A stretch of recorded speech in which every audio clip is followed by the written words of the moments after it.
রামনবমী নিয়ে হুঙ্কার দিলীপ ঘোষের।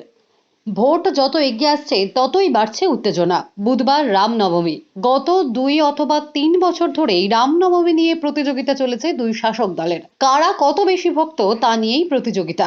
হাওড়ায় বিশ্ব হিন্দু পরিষদের রামনবমীর শোভাযাত্রা নিয়ে মামলা হয়েছিল হাইকোর্টে। বিচারপতি জয় সেনগুপ্ত হাওড়ায় মিছিলের অনুমতি দেন।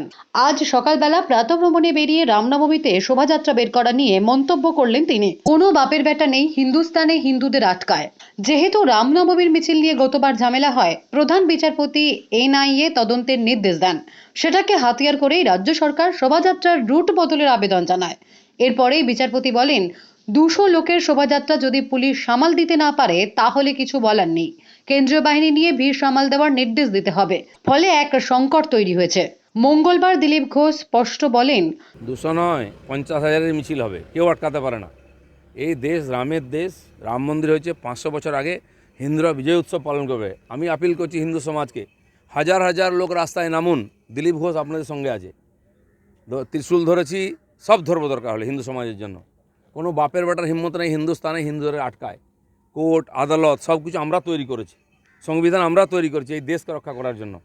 সেজন্য কারো হিম্মত নেই আটকার। টিএমসিএলে তাকে একদম সমূলে বিনাশ করুন এবছর ইলেকশনে।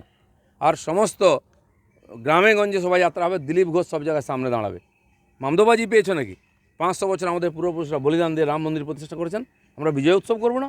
তোমরা এটা গ্রিগিং করে ইলেকশন জিতে গিয়ে বিজয় উৎসব করো।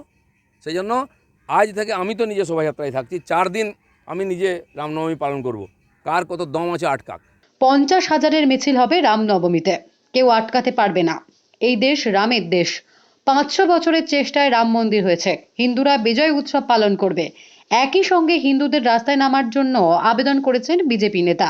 তিনি পাশে থাকার আশ্বাস দিয়েছেন। Bureau report, D Bangla news.